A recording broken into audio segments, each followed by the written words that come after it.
Hello, everyone. Welcome to the 6th-round post-fight show for UFC 244, Masvidal vs. Diaz. I'm your host, Eddie Mercado, filling in for the beautiful Zane Simon, who has returned to his home planet of Remulag to Narfel the Garthok. I'm being joined by the Dayne Fox. Dayne, how are you, sir? I am fan-freaking-tastic. How about yourself?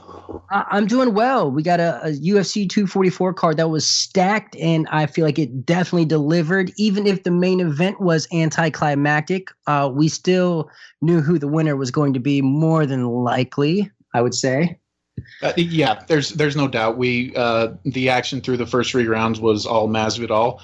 And while the end was anticlimactic, we can't say that the actual fight itself was anticlimactic because I was entertained throughout all 3 rounds. Oh, absolutely. I mean, Masvidal showed out tonight. Like he was landing everything, all the power strikes, beautiful combos. Anything Nate was landing really wasn't that significant, even when he was landing flush. Like Masvidal would just smile at him and then just get right back to work.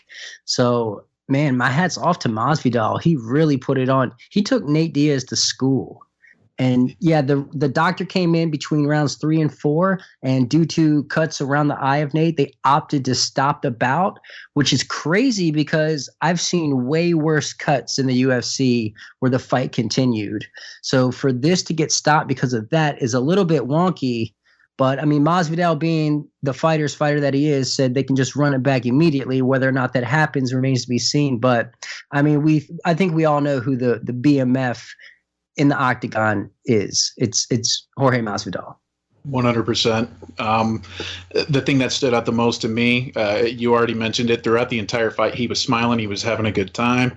You know, even after, for instance, like in the first round when Diaz landed a combination flush and it looked like that it rocked Masvidal, the first time that you see the camera on his face, he's got a big grin on his face, even though he took some pretty brutal punishment from Diaz.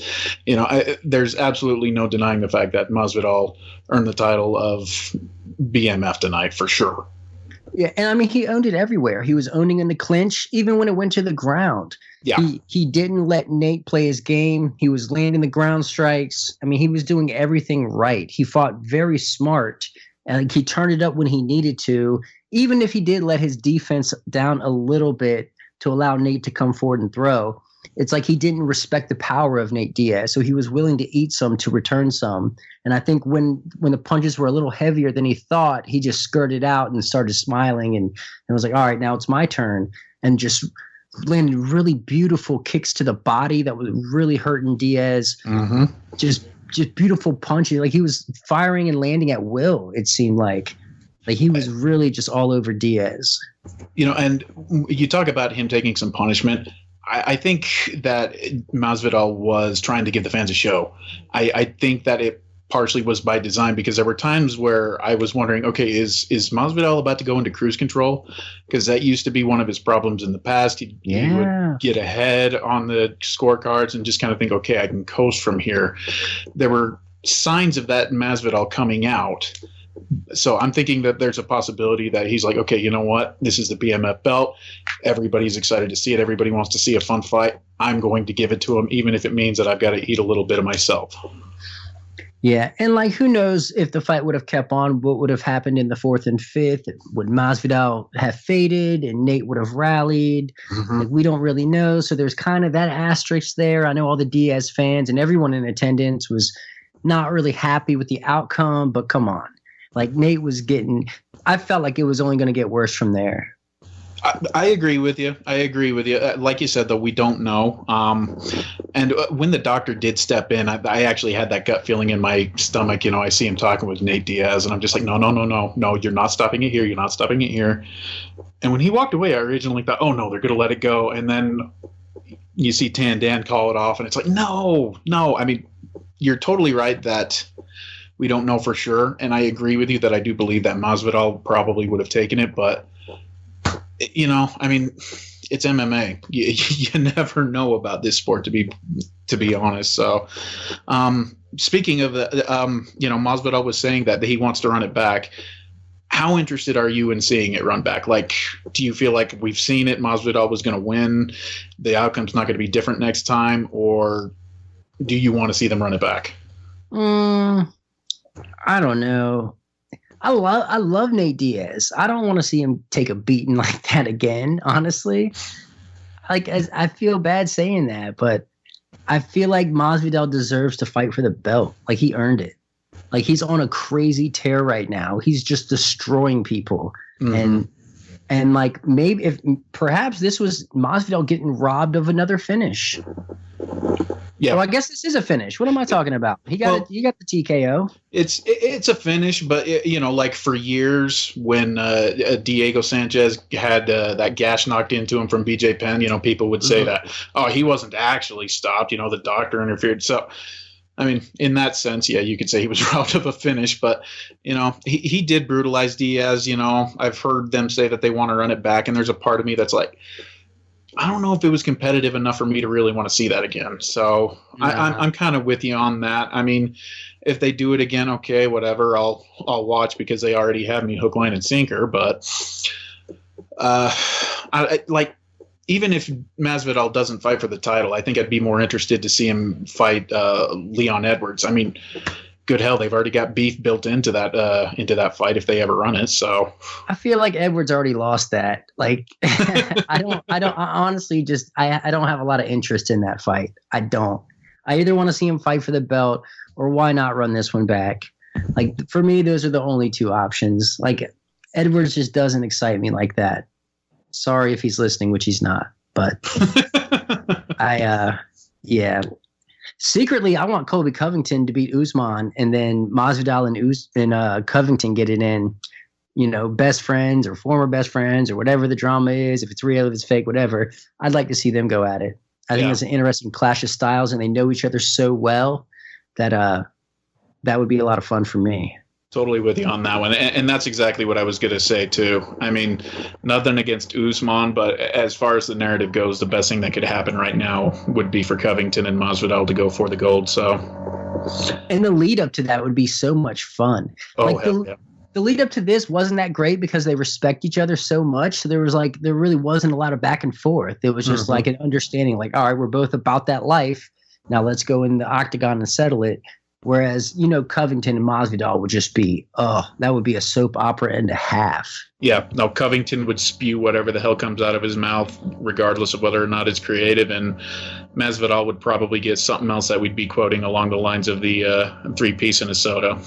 Yeah. So this fight, the main event, it was an excellent showing from Masvidal. He was firing on all cylinders, despite having an anticlimactic ending. But speaking of anticlimactic, what in the world happened in the co-main event? Jeez Louise. Darren Till defeated Kelvin Gastelum by split decision, 30-27s on both sides of the table because the fight was so boring. Like the judges could have gave it to anybody because not a lot was going on for 15 minutes.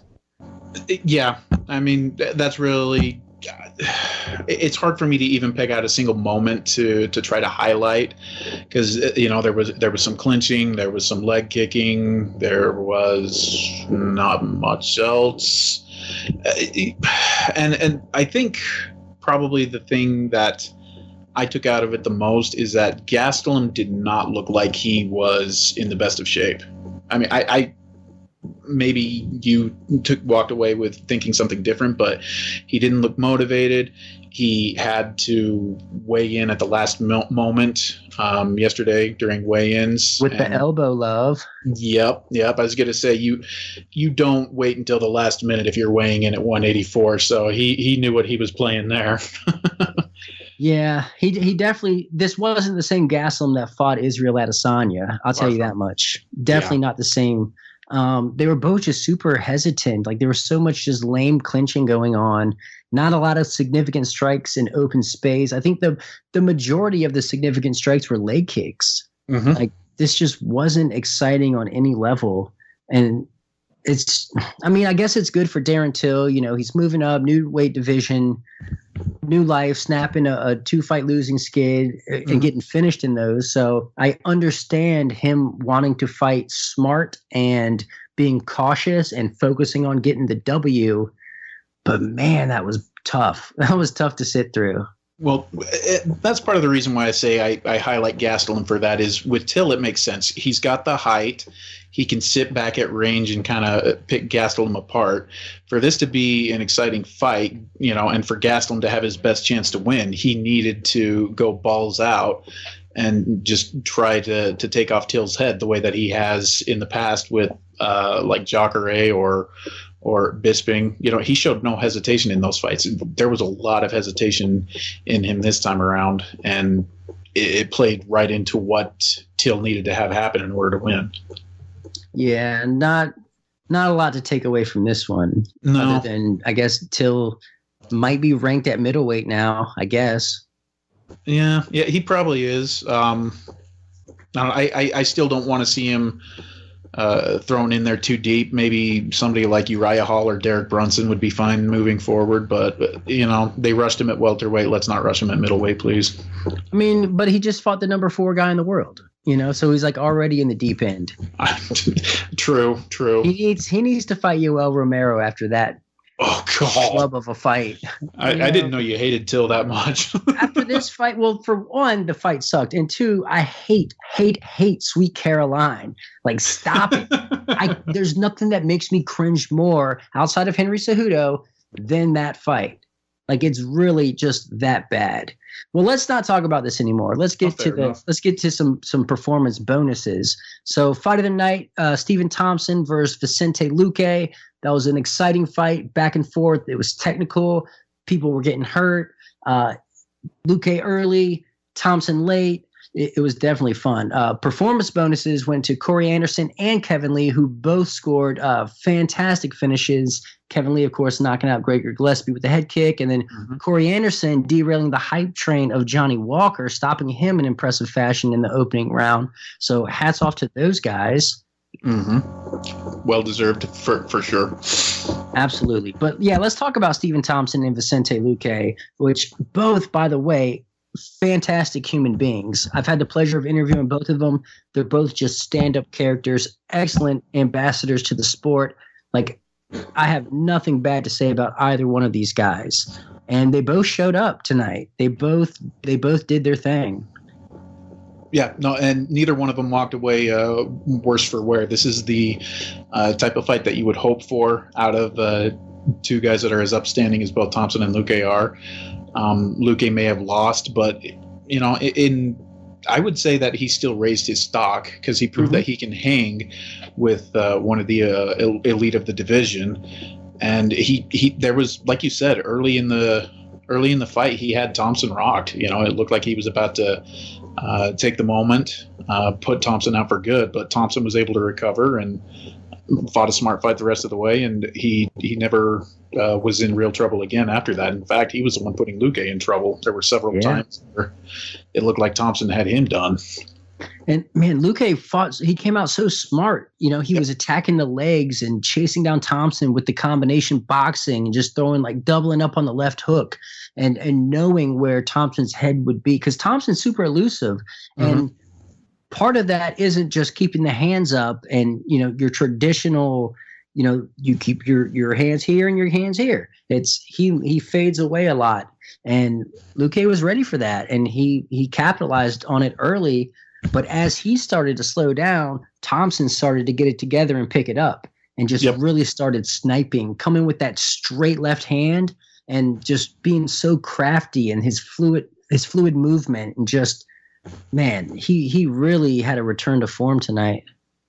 Oh, yeah. No, I would say it's the best that he's looked since his fight with Rory McDonald. And that was over 3 years ago at this point. I know a lot of people would say Masvidal, but Masvidal felt like he was uninspired in that contest. So, yeah, I think this is the best Thompson has looked in a long time. And it was a win that he badly needed, because in his previous 5 fights, he only had a single win. So good for him to answer the doubters and let them know that he's still able to make some noise at 170.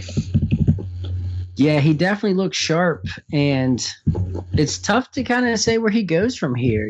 It's like maybe he's just going to play the role of gatekeeper to the top and just kind of face those on the rise, or is he going to try to make another run at the belt? Like, I'm not really sure. The name that came to my mind was Ponzinibbio. Because I mean, yeah, that's exact. Once that popped into my head, that was my exact response. Was two strikers, both of them with pinpoint accuracy. It's hard to believe that somebody wouldn't go to sleep in that contest, especially if they made it a 5-round contest. What about Leon Edwards? I'd be okay with that. The one reason why I hesitate on that is Edwards is coming off a win over Dos Anjos, so I feel like he's ahead of Thompson at this point, and he really shouldn't be taking a step back. Whereas Ponzinibbio's last 3 wins are Nelson, Perry, and Magny, which they're good wins, but they're not RDA.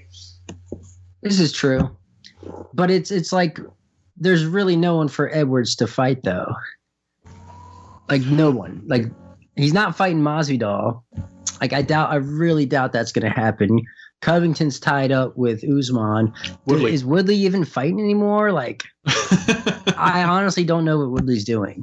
I'm not even kidding. Like what is he doing? He had been scheduled to fight Lawler earlier this year. So I would imagine that he's still there. But I mean, you do make a good point. He's been on the sidelines for a while now, and there hasn't been any rumblings of him stepping back into the cage anytime soon. So I would have to believe that by the next time we see him, have been over a year since he lost his belt. So, but that was the direction that I was thinking, was Edwards and Woodley. And then we could see what Ponzinibbio and Thompson does. But, if they do Thompson and Edwards, I'm not going to be upset. That was just my preference.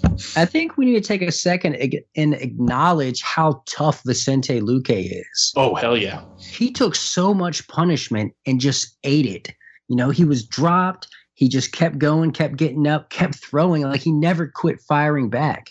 Like no. I'm so impressed with his toughness. He definitely belongs at the top of the division. Yeah, no, and I think that there's even room for him to get better. Like, if people think that he's topping out right here, I think that they're dead wrong. He's, what was who was it that he lost to before this fight? Who, like Luque? The last loss that he had. Yeah, I know it was a while ago. It was like 2. It was Leon Edwards. That's right. It was Edwards. And he's, Edwards is no slouch, in other words, and he continues to improve. Like Edwards wrestled him to the ground nonstop in that last fight. Luque's improved his wrestling so much from that point. His combination punching is some of the best in the division. The guy's a stud. I mean, even if he doesn't get any better, he's somebody that the UFC should be putting in prime positions, because when was the last time he was in a boring fight? Yeah, it doesn't happen. He's such a killer. I think John Anik on the broadcast mentioned his UFC finishing rate was 90%. Yep. That's intense. That's so intense. The Perry fight was his only victory that's gone to decision. Yeah, he's super fun to watch, and like I said, a super great guy. Also, on top of all that, what do you think of like him and say Li Jingliang? Ooh, that's a banger. I would definitely favor him in that by a lot. But I kind of would like to see him with other ranked opponents. He's sitting at what, 13 right now? Mm-hmm. Or 14.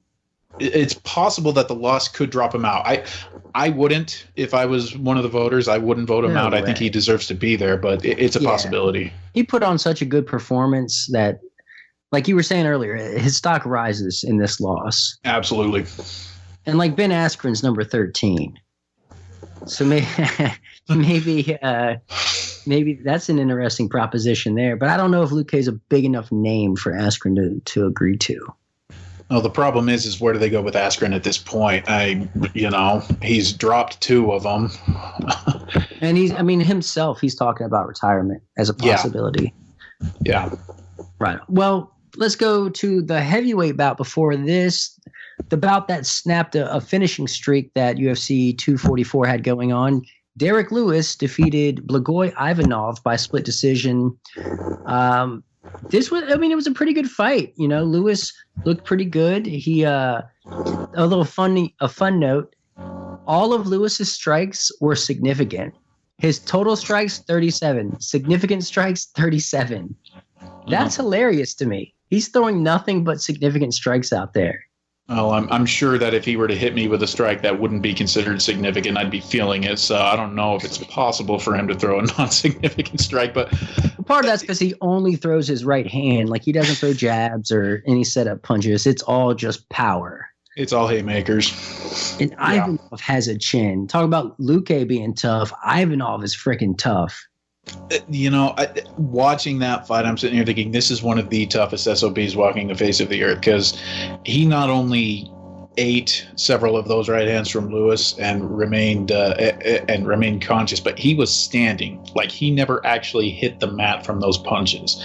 Lewis took him down, but he did not knock him down. That's funny in and of itself. Yeah.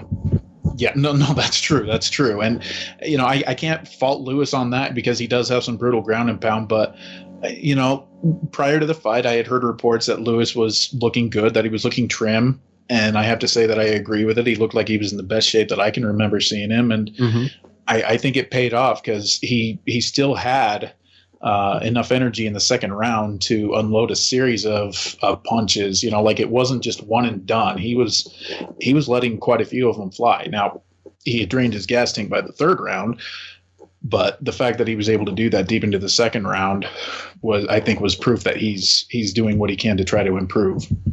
And even with a drained gas tank, he's always dangerous. Oh yeah, no, everybody knows it. That right hand's ridiculous. And credit to Lewis for not getting submitted by those Americana attempts by Blagoy. You know, the two times that Ivanov did get the takedown, was on top, was in side control, the dominant position. He just, maybe he's like, you can't. Some guys you just can't Americana. Like, it's just a thing. Some guys just, you can't do it. And I think Lewis is one of those. Like, his body mechanics, his anatomy just won't allow for it. Like, he won't allow for just two heavyweight arms to twist it like that. I don't know how he did it, but he used it. He used those moments as a way for him to get back to his feet, and that's excellent news for someone in Derek Lewis, who, let's be honest, his ground game is not his bread and butter. So seeing him do that was very impressive. And against Ivanov, who is pretty good when it comes to the grappling. Yeah. Well, Lewis has always been strong enough that he just kind of waits for a moment to explode and get back to his feet. But it looked like there was a little bit more to it this time when he was able to do that. More than just a bench press. Yes, exactly. So I know that he's had issues with his back in the past. I think that he took some time off to get that taken care of. Like I said, I think this was the best version of Derek Lewis that we've seen because he didn't have to rely on a last-second miracle bomb like he landed against Alexander Volkov in order to pull out this win. Like, this was a legit win where you're not walking away feeling like he just escaped by the skin of his teeth. And he didn't take too much damage in the fight either. No. And that's definitely great because perhaps he'll step in and face Alistair Overeem because Walt Harris had to pull out because he's actually on a quest to locate his stepdaughter who went missing. Yes. So he's got some personal matters that he has to attend to. So he had to withdraw from that. Happens. Yeah. Yeah, absolutely. But yeah, maybe that'll be the next step for him, you know, step in, face Alistair Overeem. I mean, how great would that matchup be? You got a glass cannon versus like a cannon with no ground game.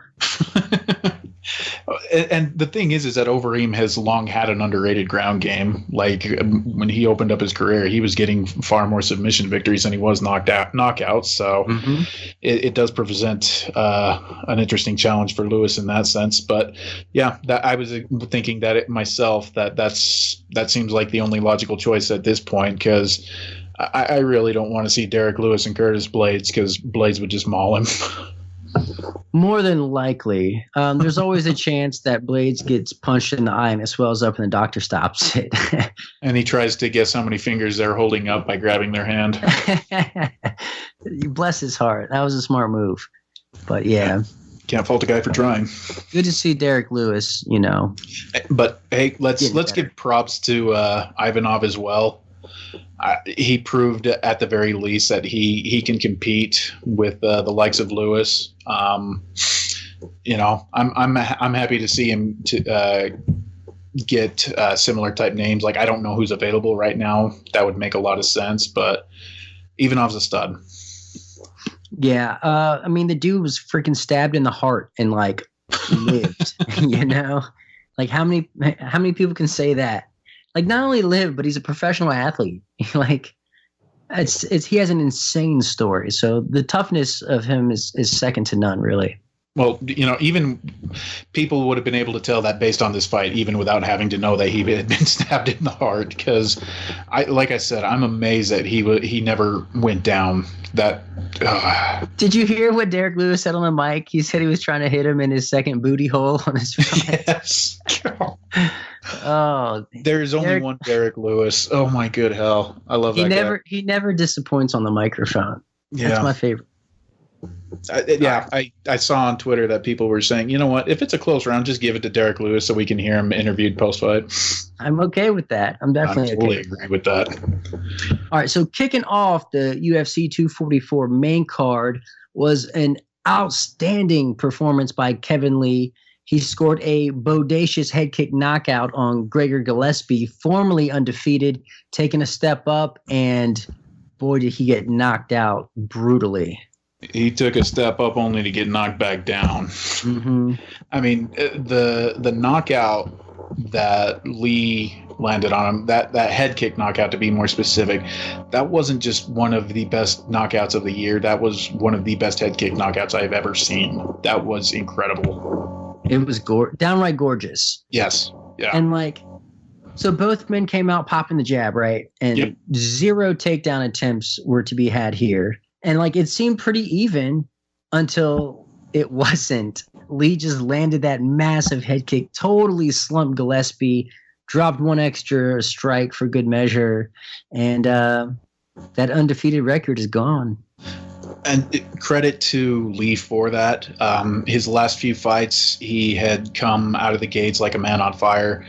Like he wanted to just get the fight done as quick as possible and make a point, only for him to gaslight. He was winning the RDA fight early, and then he faded down the stretch, and RDA had his way with him. There was no sign of crazy urgency coming out of Lee. He let the fight come to him. He established his jab, and I think that he was able to kind of get the timing on Gillespie for when he landed that, because he just burst with the punch that stunned Gillespie, landed the kick, and it was good night, Irene. Lee talked about finding a camp that he's happy with. Because he's with Firas Zahabi now. Exactly, the evil genius. Yeah, because a couple of years ago, unfortunately, he lost Follis. And Follis was so good for him that I think that's partially explains why it feels like he's been lost in the woods for the last couple of fights. Yeah, the late Robert Follis. Mm-hmm. Shout out to his family. Yeah. So, I mean, I'm sad to see this happen to Gillespie, because he was, somebody that I thought was about to make some headway. But at the same time, I'm not sad to see Kevin Lee get back on track. I'm happy to see this. It was fantastic, and it looks like that he's rededicated himself and ready to make some noise at lightweight. Where do you think he goes from here, though? It's kind of clogged up there at the top of the division. I think that division, like, everyone's so fickle with who they fight next. Like, I know. What division is more fickle than this one, where everyone's like, no, I want to fight this guy, but I want to fight that guy. I want to fight this guy. Well, I'm not fighting anybody below me.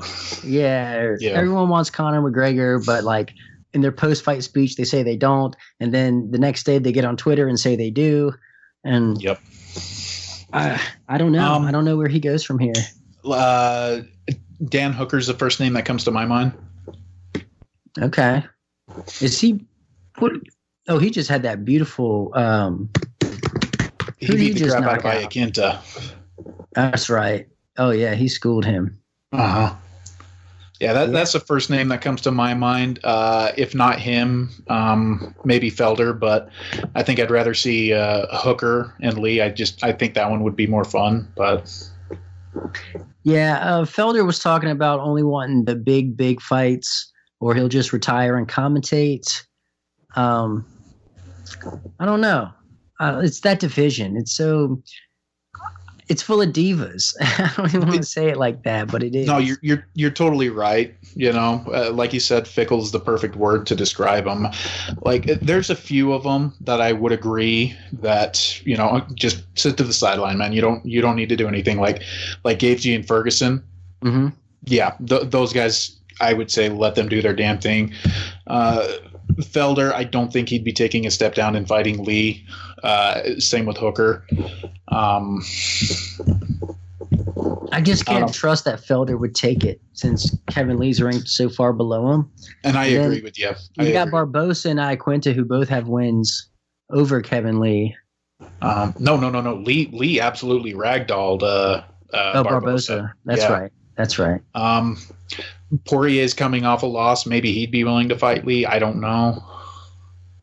That's interesting. That's an interesting matchup. But I feel like Poirier is also being fickle and like real selective with who he fights next. Exactly. That's the problem with this division. Somebody's going to have to give in. The longer that they sit there, the longer they go without a paycheck as well. So, you know what? Maybe Anthony Pettis. Is he willing to go back down to 155? Because he seemed like he was totally committed to just not having to cut weight and fighting at 170. Is he done with it? You think so? I hope not. Because if he's willing to fight at 155, I would absolutely watch the crap out of him and Lee going down at it. But I think that Lee would probably have his way with him because I thought there was talks with Pettis and Cowboy, like unofficially agreeing to the rematch. You're right about that. So I think he is open to going back down. I hope he is because there's still plenty of fights for him to be taken down there. Yeah, we'll see. But excellent knockout. This was probably this was the cleanest, best finish of Kevin Lee's career. Oh, by far. And it's good to see him finally finding a home with a camp that he feels at home with. And he's got GSP up there. Like, come on. Mm-hmm. Like, what's not love? GSP can keep him on the straight and narrow, hopefully. So, hopefully. I mean, Kevin Lee's a good dude, man. He really is. Like, I'm not taking it that way. I'm just, like saying focused on the fight game, because if there's anybody who was ever hyper focused on fighting, it was GSP. Oh, absolutely. All right. Well, that brings us to the ESPN2 portion of the preliminary bouts. And wow, did it end with a thumper. Who's boring now, right? Corey Anderson knocking out Johnny Walker in the first round, 2 minutes and 7 seconds in. This fight was all Corey Anderson. He had a point to prove. He thought he deserved a title fight with John Jones. Jones told him to go away. He took his case to the UFC. The UFC told him he was boring. And that just lit a fire under him, and he was bound and determined to make a statement. And good hell if he didn't do that. All the props to Corey Anderson. I mean, wow. Yeah, I mean, Walker came out giving all sorts of funky looks. Anderson closed the distance. They tied up a little bit. And then once it went back to open space, Anderson just landed these sets of right hands that just wobbled and knocked down Walker. And like, it looked like Walker was about to recover, but Anderson just kept pouring it on, kept throwing, kept landing bombs. And Walker tried to throw back, but Anderson caught him again and prompting the referee to step in, giving him a standing TKO, which is always great when you win and your opponent's still on his feet. It's like the referee is showing mercy at that point. Oh, it was totally justified. Yeah. This was a whoa moment. Yeah. I don't think I've ever seen something like this out of Anderson. Like he really had a chip on his shoulder for this fight, and like rightfully so. Like, now I'm not saying the UFC was wrong with calling him boring, because I mean, let's be honest, this dude can rack up some decisions where he's like wet blanketing people, but boy, Johnny Walker got the business. So coming into this fight, Anderson was on a 3-fight win streak. Mm-hmm. In the first 2 fights, which were against Glover Teixeira and Patrick Cummins, he scored 19 takedowns between those two fights. Wow. So, I mean, that's basically the definition of a wet blanket. Again, it's not to knock on his quality as a fighter. You know, that also indicates that he's a hell of a wrestler, you know. Oh, absolutely. But that's not the type of fight that people pay to see. And Anderson's not stupid. He understands that. But, you know, when you have the payment system set up so that you get paid extra for, you know, a win bonus, Anderson's going to go out there and fight safe so that he makes sure that he gets the win. And I can't blame him for that. The UFC told him that if he wants to get a fight against John Jones, he's got to get people to stand up and cheer for him, and he made sure that he did that. Now, do you think he will get the title shot? I mean, you got Dominic Reyes out there who just starred Chris Weidman. I mean, what do you think?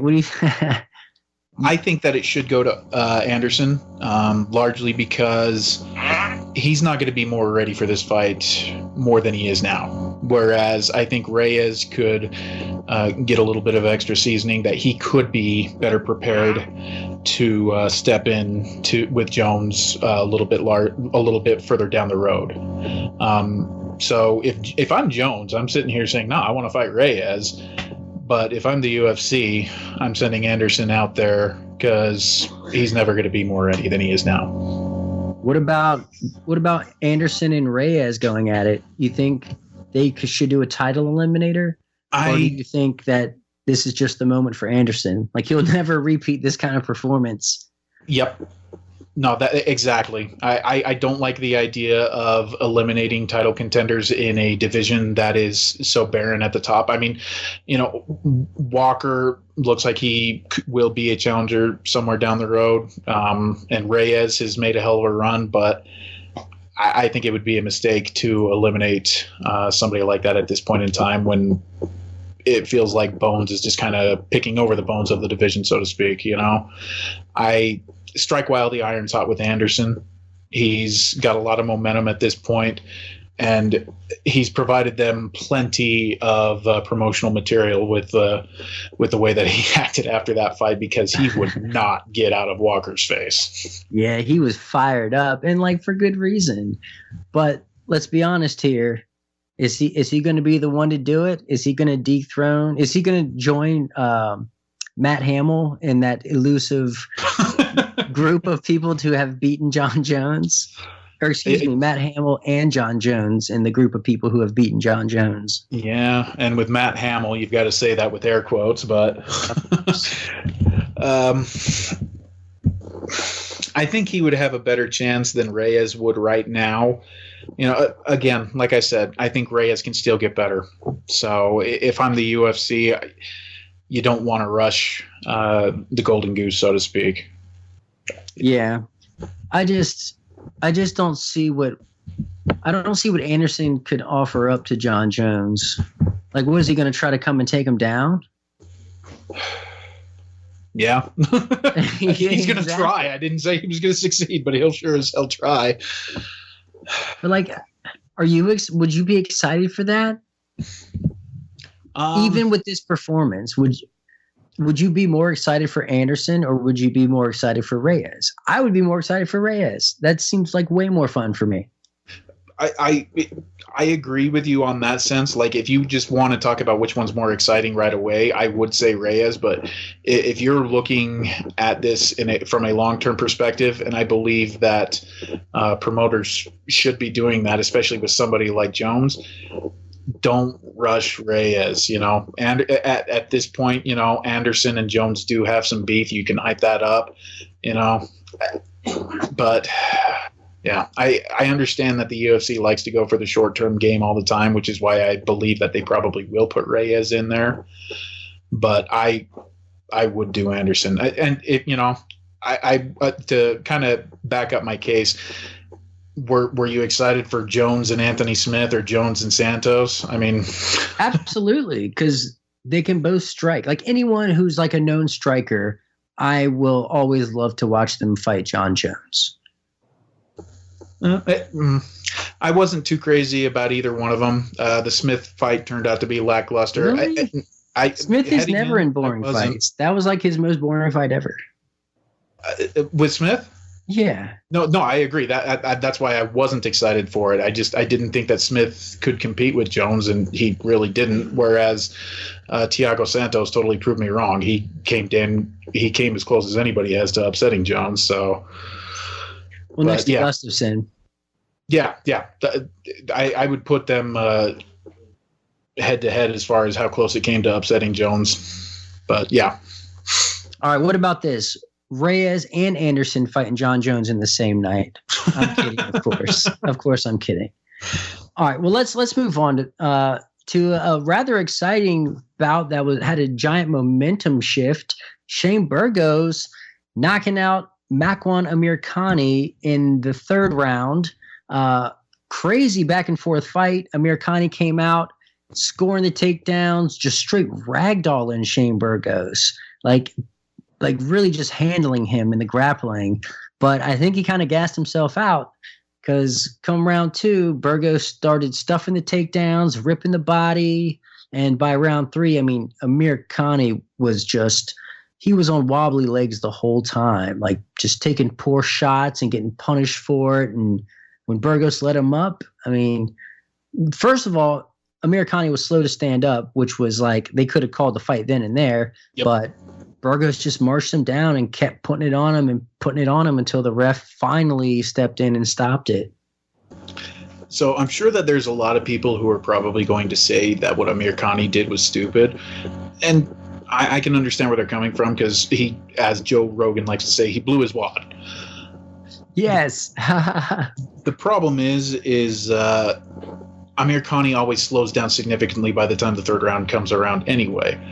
So I think that he felt that if he tried to take a measured approach, Burgos, who's a volume machine, would probably end up just outpointing him anyway.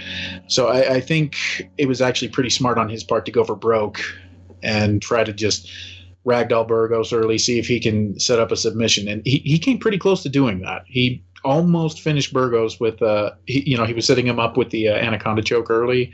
Mm-hmm. But that was right about the time when the momentum swung. Thank you for calling it an anaconda. Rogan called it a darce on air. Not to nitpick, but it's an anaconda. No, Rogan didn't have the best night, if you ask me. But Joe Rogan. I love Joe, but the enthusiasm's not there that used to be there. So bummer. But, he couldn't get the choke in on Burgos, came very close. And at that point, Burgos turned it around and just laid into him. Yeah, Burgos showed up. His takedown defense really started shining through there in the second and third when Amirkhani was just petered out. It was great to see. Home crowd guy, you know what I mean? Now riding a 3-fight winning streak, and he always brings it. Like, he's always fun to watch. Like, I can't think of a boring Shane Burgos fight. No, there never is. I mean, good hell, he's the only guy that I know of that's ever had a haircut in the middle of a fight too.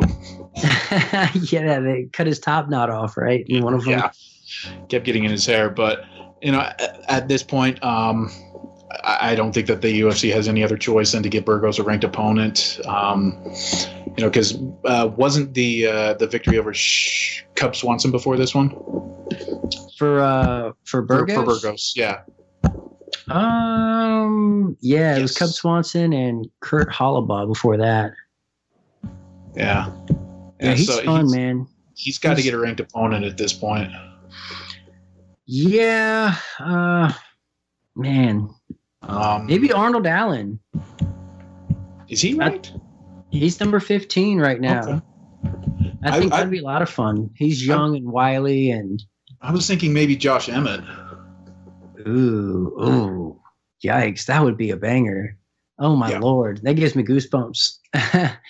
That's an absolute banger right there. I approve. But Emmett's number 10. That's huge, going from unranked to number 10, skipping over Calvin Kattar, who was his last loss, who's fighting Zabit next weekend in Moscow.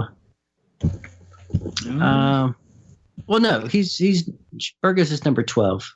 I'm okay with Emmett. Sure. why not? Anyone who wants to stand with him, pretty much, like, I'm okay with. Yeah, and the funny thing about Emmett is that he can wrestle, but he just never chooses to. He just throws with so much heat that he just knocks fools out, unless you're Jeremy Stevens. Oh, God. Yeah, Stevens collapsed his face. That was scary. Yeah, that was tough. That was a scary moment. But he rebounded nicely, though, and he's back on track. But props to Amir Khani. He's probably going to get crapped on a lot by people because he petered out towards the end. But like I said, I didn't think it was a dumb strategy because Burgos would have outpointed him anyway, even if he took a measured approach. So, and he didn't quit. Like, he kept trying despite being completely defeated. Mm-hmm. He still got up and took his beating like a man. So good on him. Mm-hmm. All right, so before that, absolute standout performance. Oh my goodness, middleweights, take note. Edmund Shabazian, left head kick on Brad Tavares. This was sweet. Shabazian is just, for someone so young, like, he's only 21 years old, like, he's the total package. Like, how did he, and like from the camp he comes out of, Glendale Fight Club, like, how in the, like, the math is wrong here. Like, the math is so wrong on so many levels. Why is he so good? Yeah, same reason that Ronda was so good. He's just a physical specimen. After he won, the main thing that came to my mind was Macy Barber. You have some competition because her stated goal is to be the youngest champion. She wants to beat John Jones' record as far as that goes.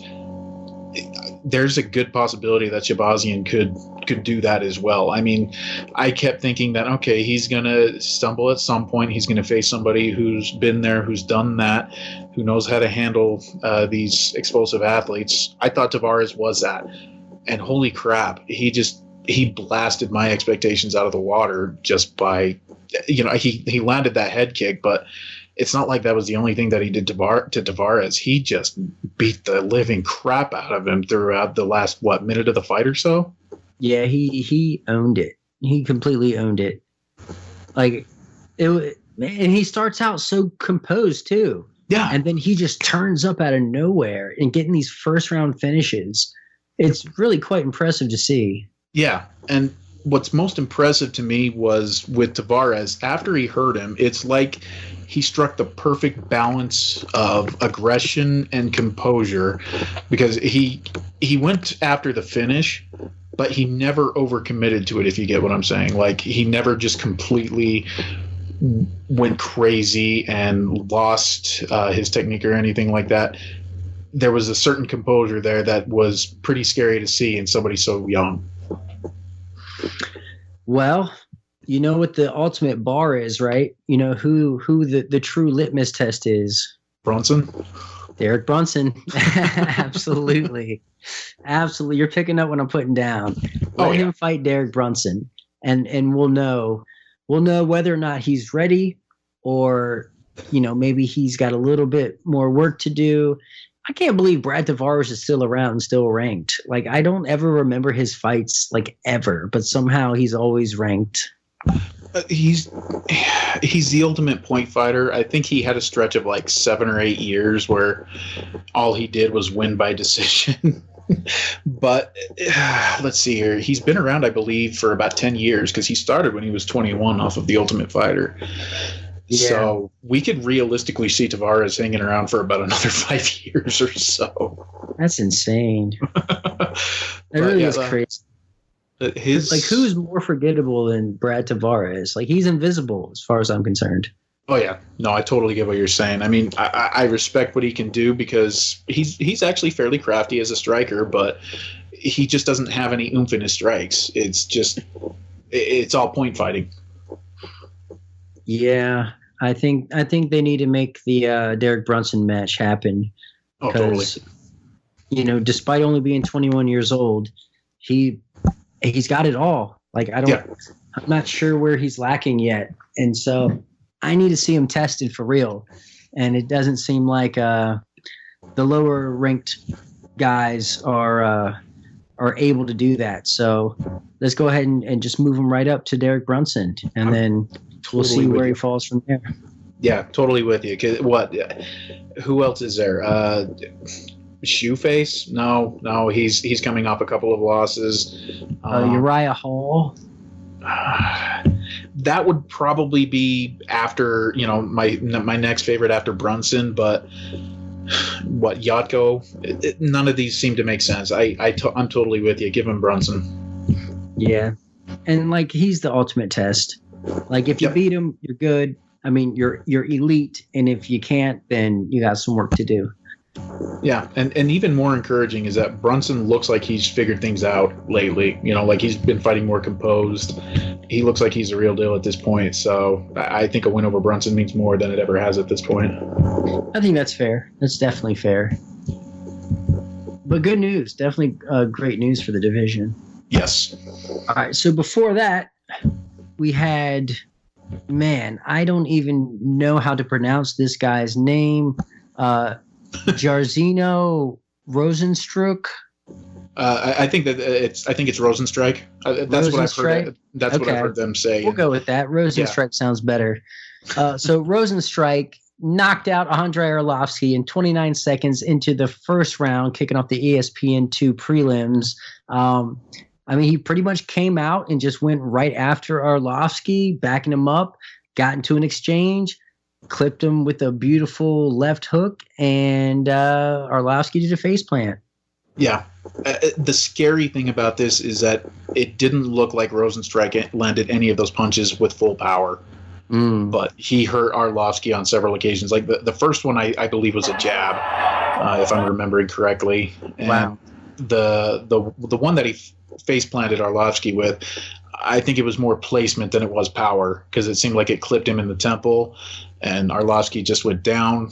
And everybody had been singing praises about Arlovsky's chin for the last little while, because everybody knows he is probably the chinniest heavyweight in history. But I think it had been 9 fights since he had last been knocked out, something like that. And he had faced some heavy hitters in that time, like Tai Tuivasa is powerful, but the problem with Tuivasa is he's powerful, but he's also incredibly wild. He just goes out there swinging, whereas Rozenstruik has a Muay Thai background. He's got the technique to go with the power, and it showed him. It took less than 30 seconds to dispose of Arlovsky. Yeah, that's nuts. I already want to see him fight Derek Lewis. Right? Am I wrong? I'm with you that would be a lot of fun, but unfair to the entire division, like to skip over everybody. But come on now, what would be more fun than that? Well, I don't know. Derek Lewis is shooting takedowns now and getting them. So, even off. Even off, but even off's coming off a loss. He is. But the UFC doesn't execute the Joe Silva style of matchmaking the way that they used to. So I believe that they would probably do Ivanov before they do Lewis at this point. Augusto Sakai would be a lot of fun also. I would totally be cool with that. Muay Thai background, super tough. Keeps overproducing. That would be interesting. Or, feed him another guy who's unranked and let him just keep racking up these awesome finishes, because that's 3 up and 3 down for him in the UFC. Yeah, all 5 finishes. Abdurakhimov, I think, would make a lot of sense too. Yeah, if he even fights again. I don't know. How old is I hate watching him get beat up. Yeah, really put it on him in the last fight. Yes, and he's the same guy that, he's beating Derek Lewis for 3 rounds, and then in the 4th round he gets both of his arms broken. Yeah. There's always Alexei Olenek. He's one of those guys that, you talk about old men that you don't want to see get beat up anymore. That's the definition for Olenek, because... but at least with Olenek, there's that path to victory. If you're not smart enough to avoid the ground, you're going to lose. True. And with Shamil, it's just what is Shamil? He's not great at one thing. There's no specialty danger there. Well, he's his takedown defense is not very good, but he's not a bad offensive wrestler himself. So, and he's proven that he's a fairly smart fighter too. Like the approach that he took with Derek Lewis was very intelligent. So I think if he could work his way to the takedowns with Rosenstrike, he would have a chance to get him down, hold him down, and potentially squeak out a probably boring victory. But I think it's the type of test that would be good to put Rosenstrike in. Oh, you know who would be great? Who was that guy? Was it last card that he came heavyweight, super chiseled, came out and threw all the volume? Do you know? Gone? Was that him? The training partner of Ngannou, right? Yes. Cyril Gahn. Yes, that would be fantastic. They should make that happen. That would be absolute fireworks. I like that one a lot, but I also prospect versus prospect. Sometimes it makes me kind of leery. Like I like when True. the UFC when they did Blades and Ngannou the first time. Because that was like prospect versus prospect, and now that we've already seen that fight twice, there's no need to ever see it a third time, if that makes sense. But I feel like the clash of styles is more important to me. But prospect versus prospect doesn't seem to matter as much at heavyweight because of the longevity of them. So like losing doesn't mean much at heavyweight. Like it doesn't take anything to turn around and get right back in the mix. Yeah. We'll see. Yeah. Excellent performance, though, from Rosenstrike. The dude's dangerous and scary. Yes. Downright scary. All right, so closing out the early UFC 244 prelims, Caitlin Chikagian took a unanimous decision over Jennifer Maia. Excellent showing for Chikagian. I mean, she really used the most of her reach out there, used her footwork, threw a lot of variety with her strikes, a lot of straight punches, and really just made Maia fight her fight. Brilliant performance. Early on, I thought Chookagian looked fantastic. I thought it was the best that she had ever looked. I feel like as the fight went on, she kind of fell into some of her old habits, throwing a little bit more fake volume, if you get what I'm saying. Right, that Holly Holm volume. Yes. But by that time, I think she had the first two rounds pretty well in hand. And so I think she just kind of took her foot off the pedal, allowed Maia to get the takedown. But then again, you could also say that Maia never really pursued the takedown earlier, and that was when she had the most success, was when she had Chookagian to the ground. But no, overall, good win for Chookagian. It doesn't do anything to make me believe that she's going to give Valentina Shevchenko a run for money. She just solidified herself as feed for Shevchenko here. Yep. Like, whatever Chikagian's doing well, Shevchenko does way better.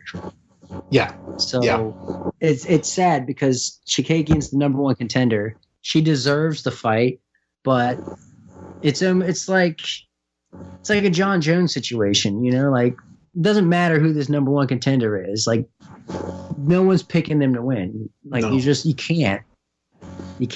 Like, it's leaps and bounds. It's like the old Mighty Mouse. There's Valentina Shevchenko, and then there's everybody else. Yep.